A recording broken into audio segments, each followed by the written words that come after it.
So in this video, we're going to talk about one of the most unrecognized time wasters that is probably sucking a ton of resources in your dermatology practice, because this is something that we experience on a regular basis.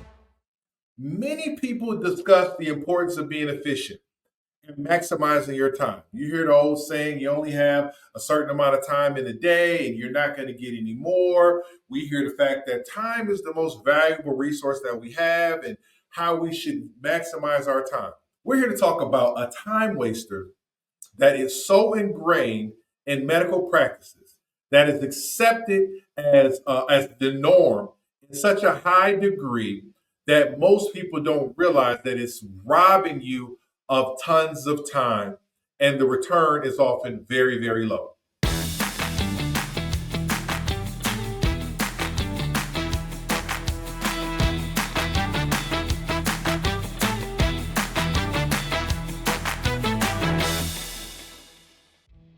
So I did a quick search, researching what are the top time wasters that most people experience.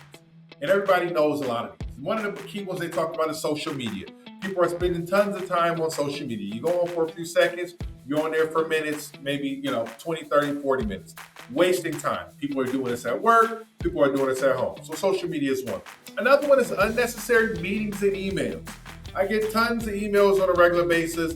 Much of it is junk email, and I try to keep meetings to a minimum. However, there can be times where you're having meetings that you feel are unnecessary and they waste your time. Another one is multitasking. They say when you try to do more than one thing at a time, that you actually waste more time by switching back and forth between the two things. Another one they talk about is procrastination. We know procrastination is not good. You want to make sure that you do what you need to do when you need to do it and not waste time. And another one they talked about is disorganization. The importance of making sure you're organized and planning properly. All of these are common time wasters that we're all aware of, but that's not what we're here to talk about today. We're here to talk about a time waster that is so ingrained in medical practices that is accepted as the norm in such a high degree that most people don't realize that it's robbing you of tons of time, and the return is often very, very low. We're going to talk about salespeople. Now, I love salespeople. At my core, at my heart, I'm a salesperson. I started my professional career in sales. And salespeople, the way I look at them is at the highest level, they're problem solvers and they're advisors. They help you solve specific issues in their area of expertise. However, salespeople in the medical industry, and I don't have an experience with a ton of different other businesses, so I don't know how they work. We know how salespeople operate in the medical space. Have you gotten any unexpected visitors to your medical practice in this past week? Have somebody drop by to drop off a brochure or a card or something like that? Nothing wrong with that. But these salespeople not only want to drop by and drop off a card or a brochure, they expect to be able to go and speak to the doctor. They're showing up at your workplace unannounced, and they want a face-to-face meeting. I mean, this is crazy. They want a face-to-face meeting after they show up unannounced, not recognizing that your entire day is scheduled. It has been scheduled for possibly months in advance. And they believe it okay to come in and disrupt that day. And so that's the unexpected drop-ins. But even the expected drop-ins, even when they call ahead, even when they schedule a breakfast or a lunch, when you start to factor in the amount of money that they spend for those donuts and that coffee, for those sandwiches and soup and potato chips and whatever they're bringing, when you factor in the cost of how much they're spending for that and the time that they're taking, if they're getting 2, 3, 4, 5 staff members to come and sit down and listen to them speak about a product, or if they're getting the doctor whose time is probably worth 2, 3, 4, 5, 6 people in one to sit down and talk about a product, it is a huge time waste on that medical practice. because that particular product that they may be telling the doctor about, although it may be a great product, most likely they're trying to get you to switch from one thing that you're using to another thing. So it may or may not even add extra value to your patients. It may do the same thing that your current medication that you're using, that you're prescribing, is already doing. And in many cases, it could be worse, especially if it's something new and unproven.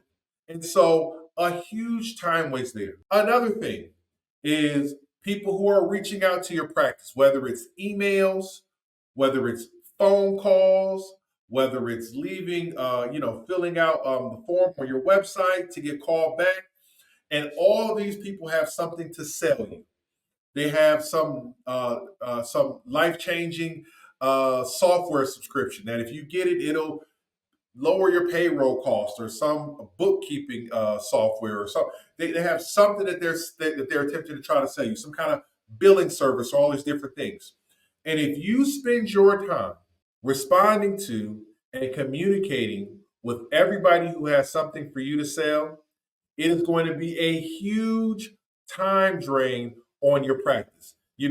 Charlie Munger and Warren Buffett talking about the importance of having somebody who is the no person. Uh, Warren Buffett called Charlie Munger the abominable no man. There has to be a no person in the clinic, from my experience. In our practice, I'm the no person. Most likely, the answer to anything that someone is trying to sell us, the answer to anything that somebody wants your presentation on, the answer is going to be no. So you want to have a person in the clinic who's a no person, right? You got to have yes people, people who are yes. Yes to customer service, yes to going the extra mile for the patient, yes to being able to try to provide the best workplace environment, yes to empowering the team, yes to wowing the patients in any possible way that you can. But there also has to be a no person. When they say that every yes must be defended with 1,000 no's. So if you want to say yes to all of these different things, then you're going to have to say no to a lot of things. And from my personal experience in private practice setting, the number one thing that you have to say no to is salespeople. They're going to be in your messages on LinkedIn. They're going to be calling you, leaving you voice messages. They're going to be emailing you. They're going to be filling out patient information forms on your website, posing as patients when they're actually salespeople. They're going to be relentless. They're going to be coming at you from all different sides. They're going to have software for you to sell you. They're going to have medications to sell you.